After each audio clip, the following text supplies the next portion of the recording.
안녕하세요, 여러분. 영상을 끄기 전에 꼭 이것만 기억해 주세요. 지금 이 순간에도 매일 82명이 발을 잘라내고 있습니다. 그중 70%가 65세 이상, 바로 우리 또래입니다. 오늘 이 영상을 끝까지 보신다면 당뇨로 발을 절단하지 않고도 손주들과 축구하고 여행 다니며 평생 걷는 삶을 유지하는 확실한 방법을 배우시게 될 겁니다. 반대로 이걸 모르고 넘기시면 단 3의 작은 상처 하나가 2주 만에 무릎 아래를 통째로 잃게 만들 수 있습니다. 이건 실제로 제가 40년 진료 중 만난 환자 이야기입니다. 그러니 지금 단 5분만 시간을 내주세요. 이 영상이 어쩌면 여러분 발을 지켜주는 결정적인 전환점이 될 수 있습니다. 자, 그럼 본격적으로 말씀드리겠습니다. 안녕하세요, 여러분. 75세 당뇨내과 전문의 김창식입니다. 제가 오늘 여러분께 꼭 말씀드리고 싶은 게 하나 있어요. 혹시 아세요? 우리나라에서 당뇨로 인해 발을 절단하는 환자가 연간 3만 명이나 된다는 걸 말이에요. 3만 명이라고 하니까 숫자로만 들리시겠지만 실제로는 하루에 82명씩 발가락이나 발목 위를 잘라내고 있다는 얘기입니다. 그러니까요,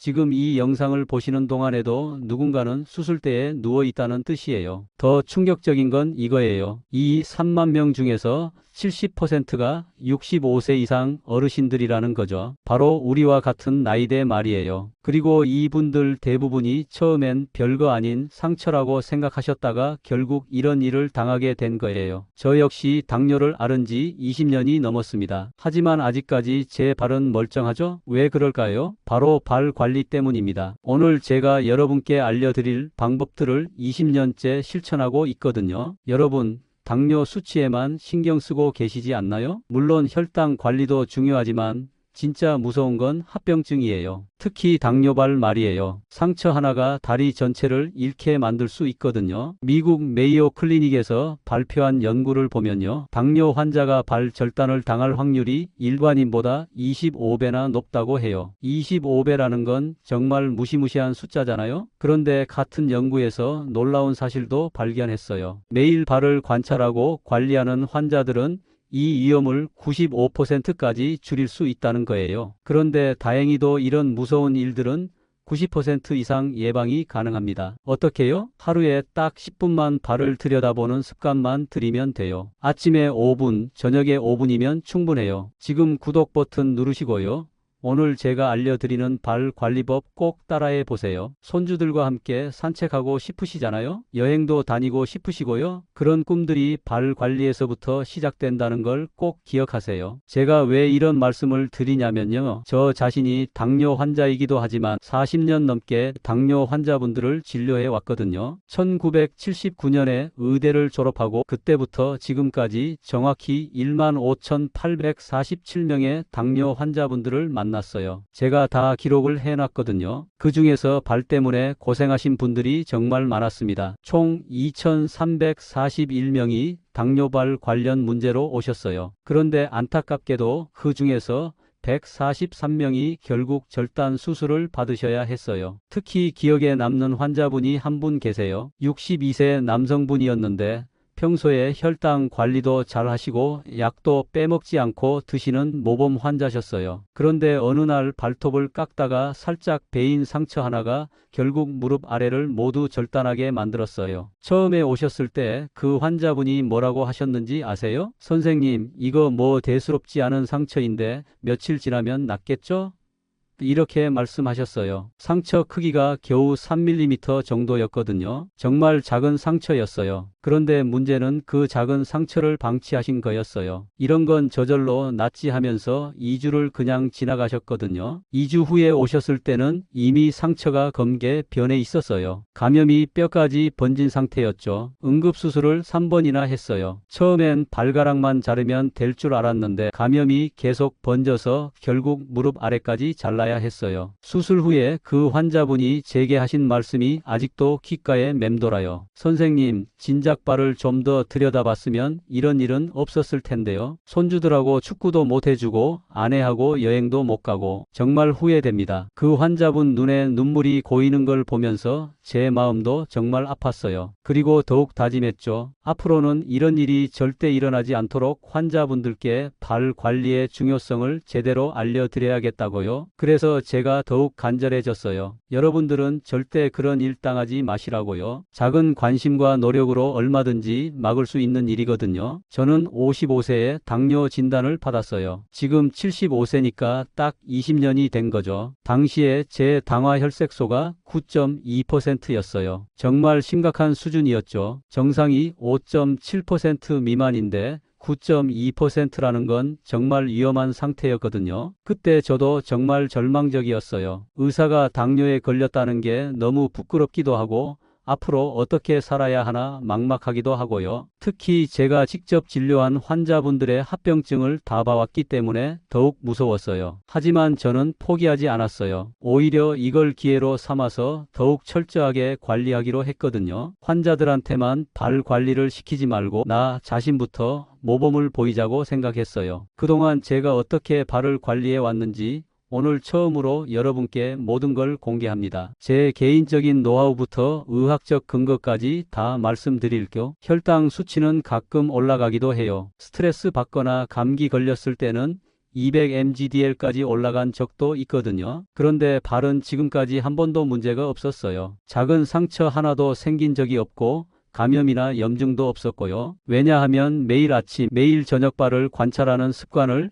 20년째 이어오고 있기 때문이에요. 하루도 빠뜨린 적이 없어요. 여행 갔을 때도, 몸이 아플 때도, 바쁠 때도 꼭 챙겼거든요. 지금 제 발을 보시면 75세 노인의 발이라고는 믿기지 않으실 거예요. 손주들이 할아버지 발이 우리보다 더 깨끗하다고 할 정도거든요. 발톱도 깨끗하고 각질도 없고 갈라진 곳도 없어요. 그런데 왜 당뇨 환자들한테 발이 이렇게 위험한 걸까요? 많은 분들이 혈당만 관리하면 된다고 생각하시는데 그게 아니에요. 당뇨는 우리 몸 전체에 영향을 미치는 질병이거든요. 먼저 숫자로 말씀드릴게요. 질병관리청에서 2023년에 발표한 통계를 보면요. 당뇨성 족부병변으로 인한 절단 수술이 매년 25,000건씩 발생하고 있어요. 이게 얼마나 많은 숫자인지 아세요? 우리나라 당뇨 환자가 약 500만 명인데 그 중에서 매년 0.5%씩은 발을 잃고 있다는 뜻이에요. 200명 중에 1명꼴이죠. 이게 로또 당첨 확률보다 훨씬 높은 확률이에요. 더 무서운 건 이 숫자가 계속 증가하고 있다는 거예요. 2018년에는 21,000건이었는데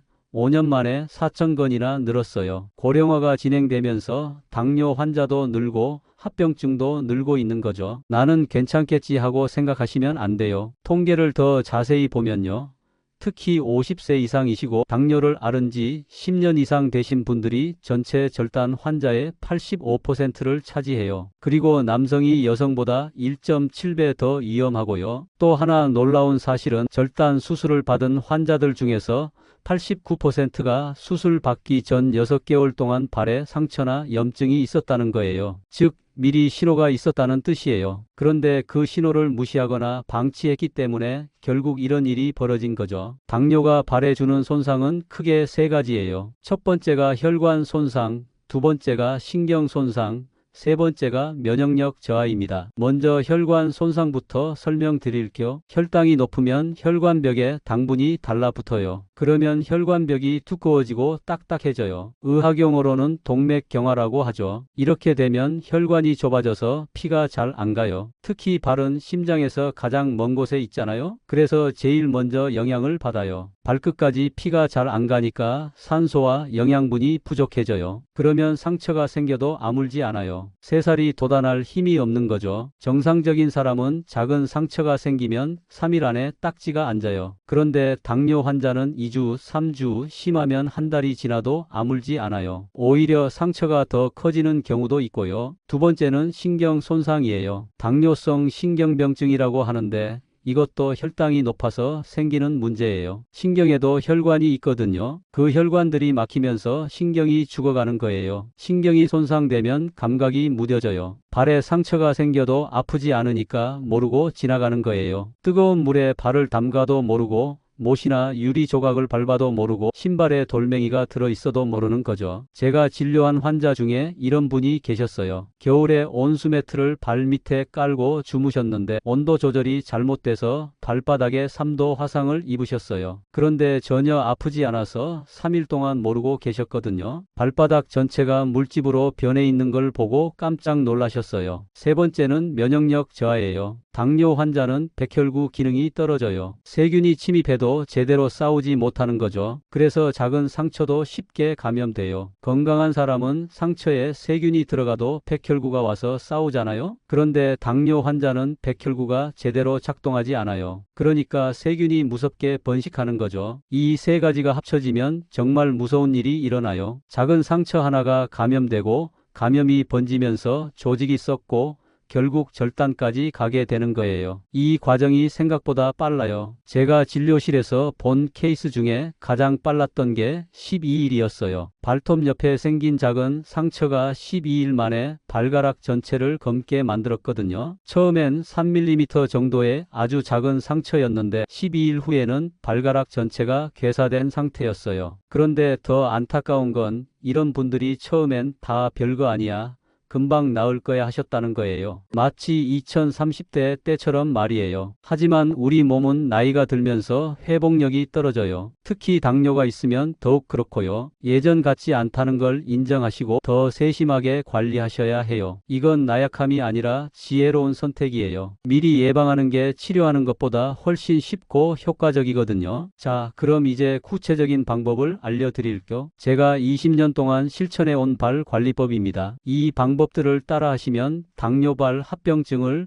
95% 이상 예방할 수 있어요. 첫 번째는 매일 발톱과 발바닥을 관찰하는 거예요. 이게 가장 기본이면서도 가장 중요한 방법이에요. 아침에 일어나서 세수하시죠? 그때 발도 한번 들여다보세요. 저녁에 잠자리에 들기 전에도 마찬가지고요. 하루에 2번 각각 5분씩이면 충분해요. 어떻게 보냐고요? 우선 의자에 앉으셔서 한쪽 발을 반대편 무릎 위에 올려놓으세요. 그리고 발가락 하나하나를 다 들여다보는 거예요. 발가락 사이사이도 빼먹지 마시고요. 특히 엄지발가락과 새끼발가락 옆쪽을 자세히 보세요. 여기가 상처가 가장 잘 생기는 부위예요. 신발에 눌리거나 스쳐서 상처가 생기거든요. 그리고 발가락 사이, 특히 넷째 발가락과 다섯째 발가락 사이도 중요해요. 여기는 습기가 차서 무좀이나 상처가 생기기 쉬워요. 발톱 주변도 꼼꼼히 보세요. 발톱이 살에 파고든 곳은 없는지, 발톱 뿌리 부분이 빨갛게 부어오른 곳은 없는지 확인하세요. 내향성 발톱이라고 해서 발톱이 살에 파고들면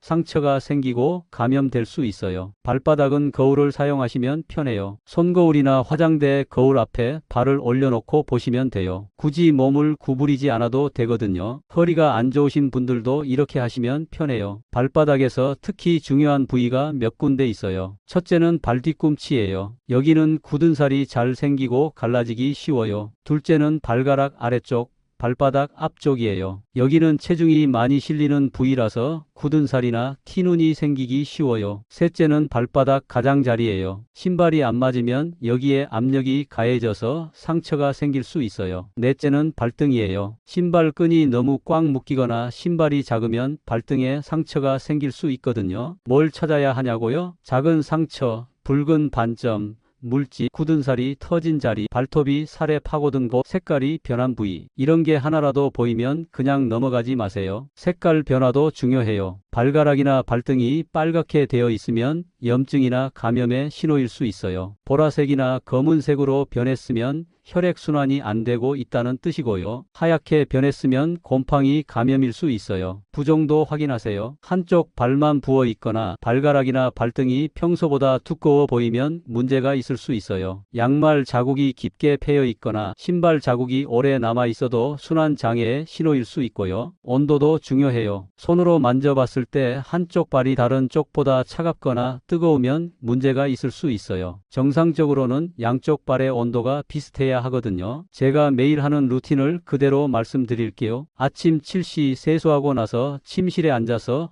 5분간 발 관찰, 밤 10시 잠자리 들기 전에 또 5분간 발 관찰, 딱 하루 10분이에요. 관찰할 때는 순서를 정해놓고 해요. 오른발부터 시작해서 발가락 5개, 발가락 사이, 4곳, 발톱 5개, 발등, 발바닥, 발뒤꿈치, 발목 순서로 봐요. 그 다음에 왼발도 똑같이 해요. 이렇게 하면 빠뜨리는 부위 없이 다 볼 수 있어요. 20년째 이렇게 하고 있는데 덕분에 작은 상처도 23일 안에 발견해서 바로 치료할 수 있었어요. 한 번은 오른쪽 새끼발가락 옆에 2mm 정도의 작은 상처를 발견했는데 바로 소독하고 연고 발라서 일주일 만에 완전히 나았어요. 만약 그때 그 상처를 놓쳤다면 어떻게 됐을까요? 생각만 해도 아찔해요. 작은 관찰 하나가 큰 사고를 막을 수 있다는 걸 몸소 체험했거든요. 여러분 중에서 시력이 안 좋으신 분들 계시잖아요. 그럴 땐 돋보기를 사용하세요. 요즘 LED가 달린 돋보기도 있어서 밝게 볼 수 있어요. 아니면 스마트폰 카메라를 확대해서 보셔도 돼요. 혼자서 보기 어려우시면 배우자분이나 자녀분께 부탁드리세요. 일주일에 23번만이라도 같이 봐달라고 하세요. 부끄러워하지 마시고요.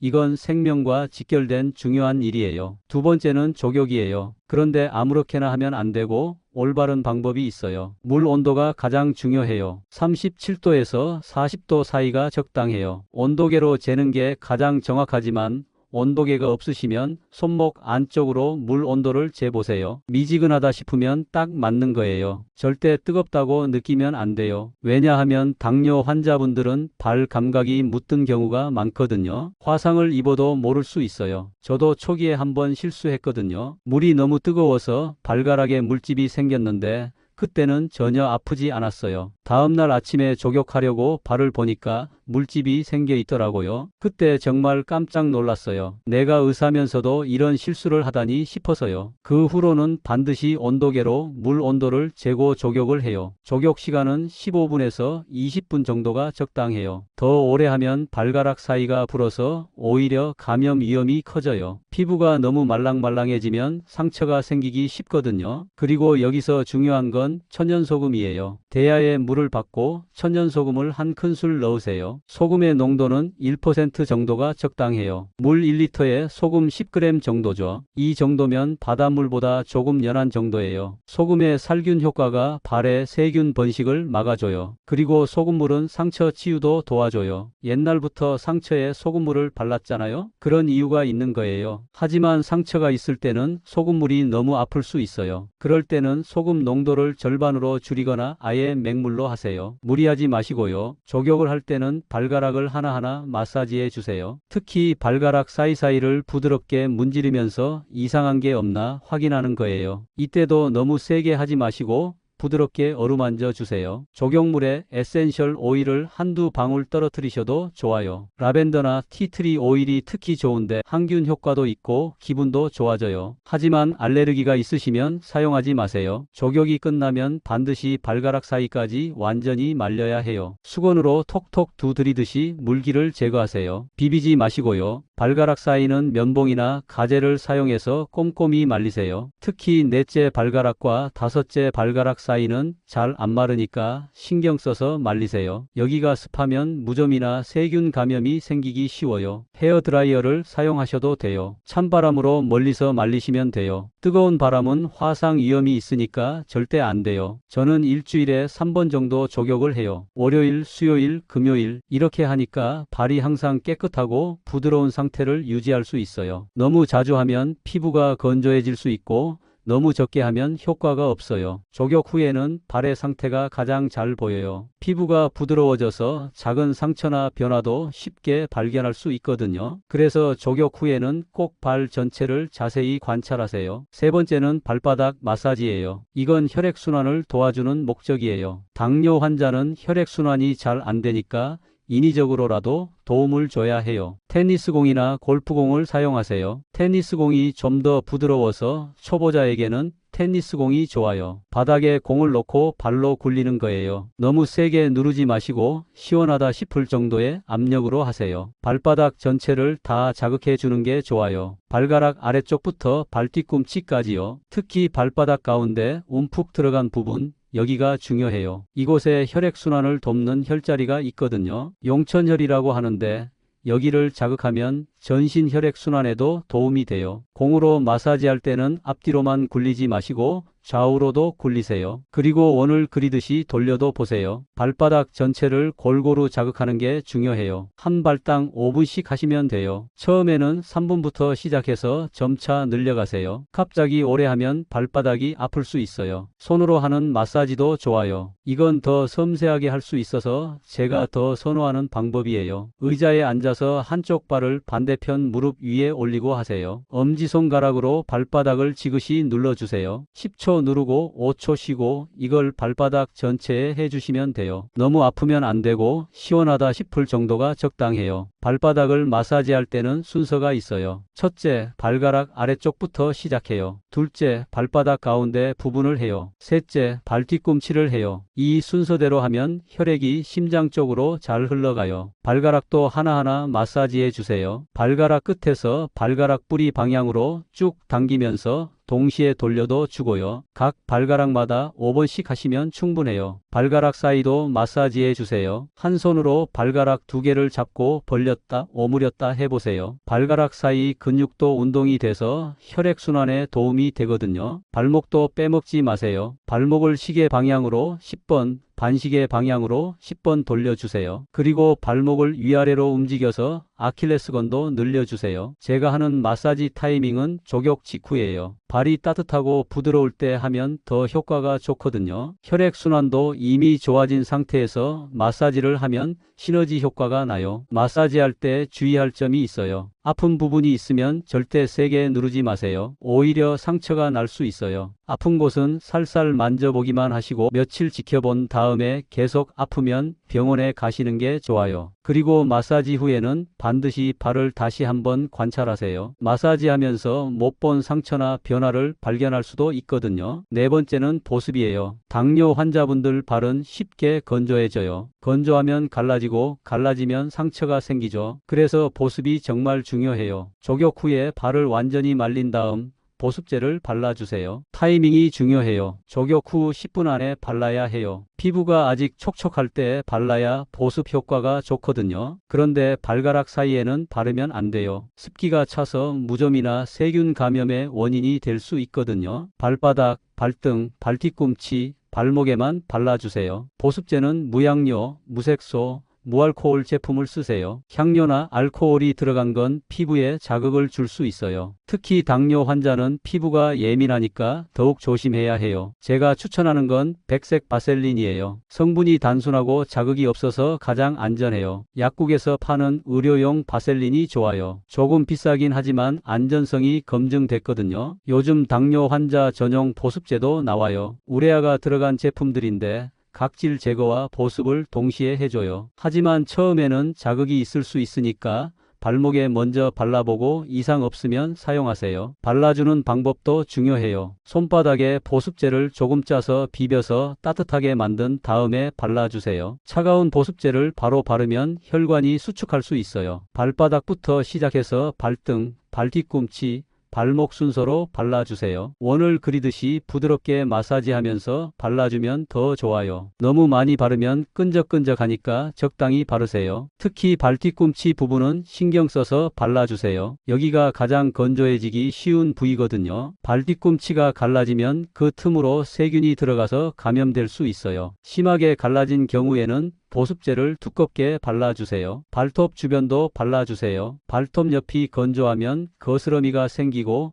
그걸 뜯다가 상처가 날 수 있어요. 발톱 주변을 부드럽게 유지하는 게 중요해요. 저는 매일 밤 잠자리 들기 전에 보습제를 발라요. 20년째 이렇게 하다 보니까 발이 정말 부드러워요. 손주들이 할아버지 발이 우리보다 더 보들보들하다고 할 정도거든요. 보습제 바른 후에는 면양말을 신고 주무세요. 양말이 보습제가 잘 스며들도록 도와주거든요. 그리고 이불에 보습제가 묻는 것도 막아줘요. 단 꽉 끼는 양말은 안 돼요. 혈액순환에 방해가 되니까요. 면양말이 제일 좋아요. 통기성도 좋고 자극도 없거든요. 합성 섬유 양말은 피부에 자극을 줄 수 있어요. 그리고 이음매가 없는 양말을 선택하세요. 이음매가 발가락을 자극할 수 있거든요. 아침에 일어나서 양말을 벗고 발을 확인해 보세요. 보습제가 잘 흡수됐는지 이상한 변화는 없는지 봐주세요. 가끔 보습제에 알레르기 반응을 보이는 분들이 계시거든요. 다섯 번째는 신발 선택이에요. 이거 정말 중요해요. 잘못된 신발 하나가 발을 망칠 수 있거든요. 있거든요. 당뇨 환자에게 신발은 단순한 신발이 아니라 의료기기라고 생각하세요. 우선 신발 사이즈부터 다시 재보세요. 나이가 들면서 발 사이즈도 변해요. 발이 넓어지거나 길어질 수 있거든요. 저도 65세 이후로 신발 사이즈가 5mm 커졌어요. 발의 아치가 내려앉으면서 발이 길어진 거죠. 발 사이즈는 전문 신발 매장에서 재는 게 정확해요. 발 길이뿐만 아니라 발폭,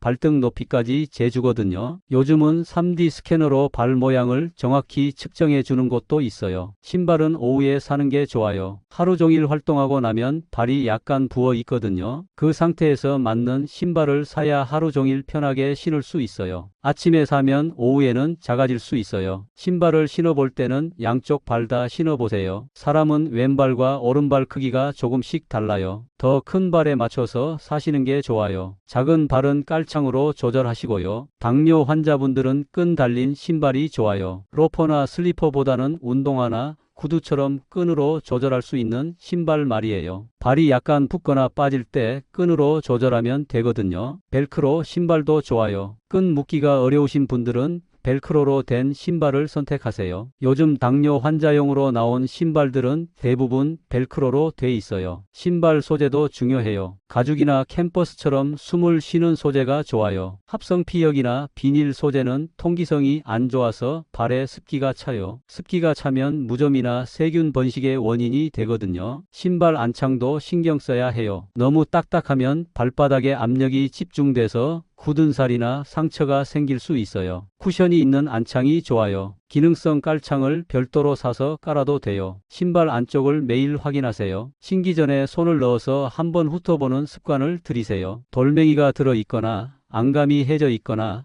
딱딱한 부분이 있으면 안 돼요. 작은 돌멩이 하나도 당뇨 환자에게는 위험할 수 있거든요. 굽 높이도 중요해요. 굽이 너무 높으면 발 앞쪽에 압력이 집중돼요. 3cm 이하가 적당해요. 완전히 평평한 신발도 안 좋아요. 12cm 정도의 낮은 굽이 있는 게 발에 좋아요. 앞코 모양도 신경 써야 해요. 뾰족한 신발은 발가락을 누르니까 피하세요. 둥근 모양이나 사각형 모양이 좋아요. 발가락이 자유롭게 움직일 수 있는 공간이 있어야 해요. 밑창 두께도 중요해요. 너무 얇으면 바닥에 충격이 그대로 전해져요. 자갈밭을 걸으면 발바닥이 아프겠죠? 적어도 1cm 이상 두께가 있는 밑창을 선택하세요. 저는 신발을 34켤레 돌아가면서 신어요. 같은 신발을 매일 신으면 같은 부위에 계속 압력이 가해지거든요. 하루 걸러 하루씩 신으면 발도 쉬고 신발도 오래 갈 수 있어요. 신발을 신을 때는 신발 주걱을 사용하세요. 발꿈치를 짓눌러서 신으면 신발 뒤축이 망가져요. 그러면 발 뒤꿈치에 상처가 생길 수 있거든요. 운동화를 살 때는 스포츠 브랜드보다는 편안함에 중점을 둔 브랜드를 선택하세요. 요즘 시니어용이나 당뇨 환자용 신발도 많이 나와요. 좀 비싸긴 하지만 건강을 생각하면 투자할 가치가 있어요. 구두를 신어야 할 때는 정장용보다는 캐주얼한 구두를 선택하세요. 좀 더 편하고 쿠션도 좋거든요. 그리고 하루 종일 구두를 신지 마시고 사무실에서는 편한 실내화로 갈아 신으세요. 양말도 중요해요. 면 소재가 가장 좋고 이음매가 없는 제품을 선택하세요. 합성 섬유 양말은 땀을 잘 흡수하지 못해서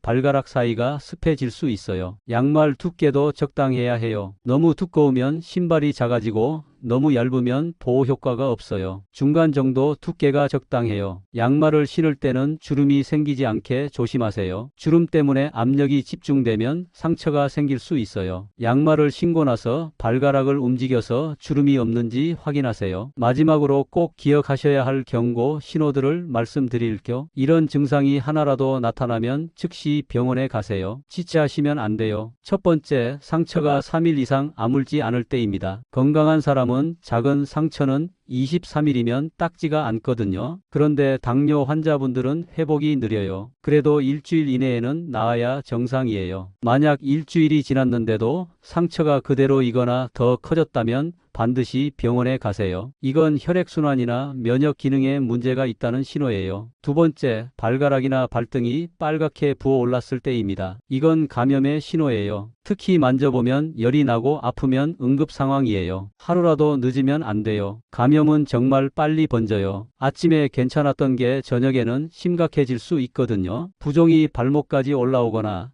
빨간 줄이 다리 쪽으로 올라오면 더욱 위험해요. 세 번째, 발에서 고름이나 이상한 냄새가 날 때입니다. 고름은 세균 감염의 확실한 증거고요. 썩은 냄새는 조직이 죽어가고 있다는 신호예요. 냄새는 정말 중요한 신호예요. 발에서 평소와 다른 냄새가 나면 무조건 병원에 가세요. 특히 생선 비린내나 썩은 냄새가 나면 응급 상황이에요. 네 번째, 발 색깔이 검게 변했을 때입니다. 발가락 끝이나 발등 일부가 검거나 보라색으로 변하면 혈액순환이 안 되고 있다는 뜻이에요. 이것도 응급 상황이에요. 색깔 변화는 돌이킬 수 없어요. 한번 검게 변한 조직은 살릴 수 없거든요. 그래서 초기에 발견하는 게 중요해요. 매일 발을 관찰하는 이유가 바로 이거예요. 다섯 번째, 발에 감각이 없어졌을 때입니다. 바늘로 살짝 찔러봐도 아프지 않거나 뜨거운 걸 만져도 모르겠다면 신경이 많이 손상된 거예요. 감각이 없어지면 상처가 생겨도 모르고 화상을 입어도 모르고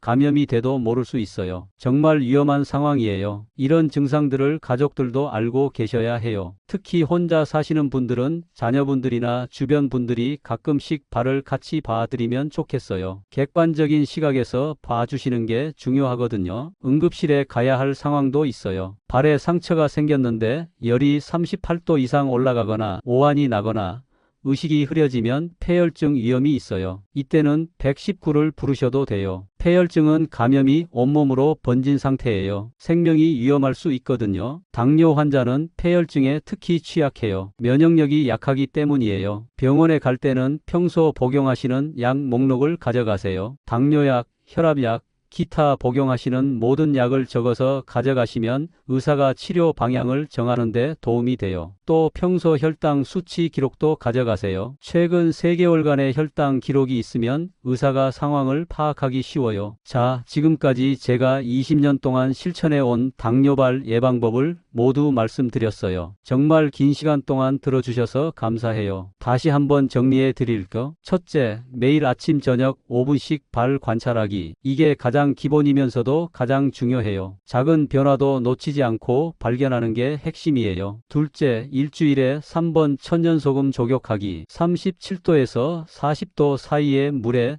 1520분간 하시고 마지막에는 꼼꼼히 말리세요. 셋째, 조격 후 발바닥 마사지하기. 테니스공이나 손으로 5분씩 해주시면 혈액순환에 큰 도움이 돼요. 넷째, 매일 밤 보습제로 발 관리하기. 발가락 사이 빼고 발 전체에 발라주시고 면약말 신고 주무세요. 다섯째, 잘 맞는 신발 신기. 끈 달린 신발, 쿠션 있는 안창, 적당한 굽 높이, 이 세 가지가 핵심이에요. 여섯째, 경고 신호 5가지 기억하기. 상처가 안 나을 때, 빨갛게 부을 때, 고름이나 냄새 날 때, 색깔이 변할 때, 감각이 없을 때, 이 6가지만 지키시면 당뇨발 합병증을 95% 이상 예방할 수 있어요. 제가 20년 동안 증명한 방법이거든요. 한 번도 발에 문제가 생긴 적이 없어요. 특히 배우자분이나 자녀분들께서도 이 영상을 함께 보셨으면 좋겠어요. 왜냐하면 발 관리는 혼자 하기 어려운 일이거든요. 가족들이 함께 신경 써 주시면 훨씬 효과적이에요. 제 환자분 중에 부부가 함께 발 관리를 하시는 분들이 계세요. 서로 발을 확인해 주시고 조격도 함께 하시고 마사지도 해 주시고요. 그런 분들은 정말 건강하세요. 손주들과 함께 공원을 걸으시고 싶으시죠? 여행도 다니고 등산도 하고 싶으시잖아요. 그 모든 게 건강한 발에서 시작돼요. 발이 건강해야 어디든 갈 수 있거든요. 절단 수술받고 휠체어 타시는 분들 보셨죠? 그분들도 처음엔 설마 내가 그럴까 하셨어요. 하지만 발 관리를 소홀히 하시면 누구에게나 일어날 수 있는 일이에요. 건강할 때 미리 예방하는 게 최선이에요. 문제가 생기고 나서는 이미 늦어요. 특히 당뇨발은 한번 문제가 생기면 치료가 정말 어려워요. 지금 당장 시작하세요. 오늘 밤부터 잠자리 들기 전에 발을 한번 들여다보세요. 내일 아침에도 세수하고 나서 발을 확인해 보세요. 어렵지 않아요. 5분이면 충분해요. 처음에는 뭘 봐야 할지 모르겠다 싶으시겠지만 며칠 하다 보면 익숙해져요. 그리고 평소 상태를 알아놔야 변화를 알 수 있거든요. 매일 보다 보면 오늘은 여기가 좀 다르네 하고 알 수 있어요. 조격도 일주일에 한 번부터 시작하세요. 갑자기 매일 하려고 하면 부담스러우니까요. 월요일 저녁에 조격하면서 한 주를 시작해 보세요. 그리고 점차 늘려가시면 돼요. 마사지도 마찬가지예요. 처음에는 3분부터 시작해서 점차 늘려가세요. 무리하지 마시고 본인 페이스에 맞춰서 하세요. 보습제도 비싼 걸 살 필요 없어요. 약국에서 파는 바셀린이면 충분해요. 가격도 저렴하고 효과도 좋거든요. 괜히 비싼 제품 사려고 고민하지 마세요. 신발도 당장 다 바꿀 필요는 없어요. 지금 신고 계신 신발 중에서 가장 편한 걸 골라서 자주 신으세요. 그리고 새 신발 살 때 제가 말씀드린 기준으로 고르시면 돼요. 가장 중요한 건 꾸준히 하는 거예요. 하루 이틀 하고 말면 소용없어요. 습관이 되어야 해요. 양치하는 것처럼 자연스럽게 할 수 있을 때까지 연습하세요. 제가 20년 전에 당뇨 진단 받았을 때 의사 선생님이 이런 말씀을 하셨어요. 당뇨는 평생 관리해야 하는 질병이에요. 하지만 잘 관리하면 일반인과 똑같이 살 수 있어요. 정말 맞는 말씀이었어요. 저도 처음에는 절망적이었어요. 내 인생은 끝났구나 싶었거든요. 하지만 지금 보세요. 75세가 되도록 건강하게 살고 있잖아요. 손주들과도 축구하고 아내와도 여행 다니고요. 여러분도 할 수 있어요. 나이는 숫자일 뿐이에요. 관리만 잘 하시면 80세, 90세까지도 건강하게 사실 수 있어요. 제 환자 중에 92세까지 등산하신 분도 계세요. 당뇨 30년 차였는데도 말이에요. 그분도 매일 발 관리를 하셨어요. 90세가 넘어서도 매일 발을 관찰하시고 족욕하시고 마사지 하셨거든요. 그래서 그 나이까지 건강하게 사실 수 있었던 거예요. 당뇨가 있다고 해서 포기하지 마세요. 오히려 더 건강하게 살 수 있는 기회라고 생각하세요. 당뇨가 없는 사람들은 건강 관리를 소홀히 하는 경우가 많거든요. 하지만 당뇨 환자는 어쩔 수 없이 건강 관리를 하게 되니까 오히려 더 건강해질 수 있어요. 실제로 제 또래 친구들 중에서 제가 가장 건강해요. 혈압도 정상이고 콜레스테롤도 정상이고 체중도 적정 수준을 유지하고 있어요. 당뇨 때문에 식단 관리, 운동, 스트레스 관리를 철저히 했기 때문이에요. 여러분도 이 기회에 전반적인 건강 관리를 시작해 보세요. 발 관리뿐만 아니라 식단, 운동, 수면, 스트레스 관리까지 함께 하시면 더욱 효과적이에요. 특히 운동은 정말 중요해요. 혈액순환을 개선해서 당뇨발 예방에도 도움이 되고 혈당 조절에도 도움이 되거든요. 격한 운동할 필요 없어요. 하루 30분씩 걷기만 해도 충분해요. 식단 관리도 중요하고요. 혈당을 급격히 올리는 음식은 피하시고 섬유질이 많은 음식을 드세요. 현미, 채소, 과일 등이 좋아요. 하지만 과일도 당분이 있으니까 적당히 드세요. 수면도 중요해요. 잠을 못 자면 스트레스 호르몬이 나와서 혈당이 올라가요. 하루 78시간은 주무시려고 노력하세요. 그리고 규칙적인 수면 패턴을 유지하는 게 좋아요. 스트레스 관리도 필요해요. 스트레스 받으면 혈당이 확 올라가거든요. 본인만의 스트레스 해소법을 찾으세요. 산책, 독서, 음악 감상, 친구들과의 대화 등 뭐든 좋아요. 정기 검진도 빼먹지 마세요. 3개월마다 당화혈색소 검사 받으시고 6개월마다 안과 검진, 1년마다 신장 기능 검사 받으세요. 조기 발견이 가장 중요해요. 구독과 좋아요도 잊지 마시고요. 이런 건강 정보가 더 많은 분들께 전해질 수 있도록 도와주세요. 댓글로 궁금한 것도 남겨주세요. 제가 다 답변 드리겠습니다. 특히 이런 증상이 있는데 괜찮나요? 이런 질문들 많이 해주세요. 개인적인 진료는 할 수 없지만 일반적인 조언은 드릴 수 있거든요. 그리고 여러분의 발 관리 후기도 댓글로 남겨주세요. 이렇게 했더니 좋더라, 이런 점이 어려웠다, 이런 경험담들이 다른 분들께 큰 도움이 돼요. 다음 영상에서는 당뇨 환자분들을 위한 안전한 운동법에 대해 말씀드릴 예정이에요. 발 관리와 함께하면 더욱 효과적인 운동들, 그리고 운동할 때 주의해야 할 점들을 자세히 알려드릴게요. 그 다음 영상에서는 당뇨 환자의 식단 관리에 대해서도 다뤄볼 예정이고요. 혈당을 안정적으로 유지하면서도 맛있게 먹을 수 있는 방법들을 알려드리겠습니다. 또 당뇨 환자의 여행 준비법, 명절 음식 대처법, 겨울철 건강관리법 등 실생활에 도움이 되는 내용들도 준비하고 있어요. 앞으로도 계속 시청해 주세요. 여러분께 마지막으로 당부드리고 싶은 말씀이 있어요. 당뇨는 무서운 질병이 아니에요. 잘 관리하면 얼마든지 건강하게 살 수 있는 질병이에요. 너무 두려워하지 마시고 올바른 지식을 가지고 꾸준히 관리하세요. 그리고 혼자 힘들어하지 마세요. 가족, 친구들과 함께 하세요. 당뇨 환자 모임에도 참여해 보세요. 비슷한 경험을 가진 분들과 정보도 나누고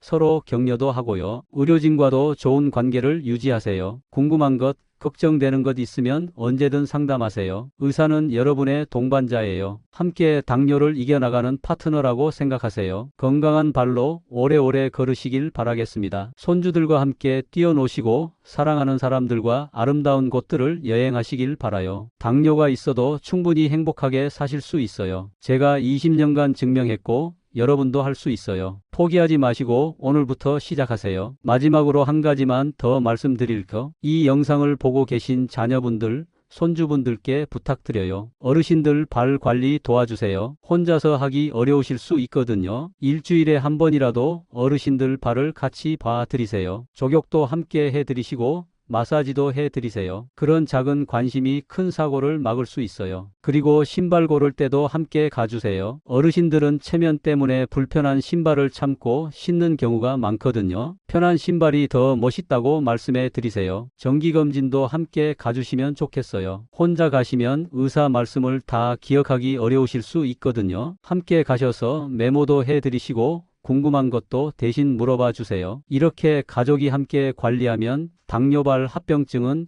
거의 100% 예방할 수 있어요. 사랑하는 가족을 지키는 일이에요. 오늘 정말 긴 시간 동안 들어주셔서 감사합니다. 여러분의 건강한 하루하루를 응원하겠습니다. 다음 영상에서 또 만나요. 건강하세요.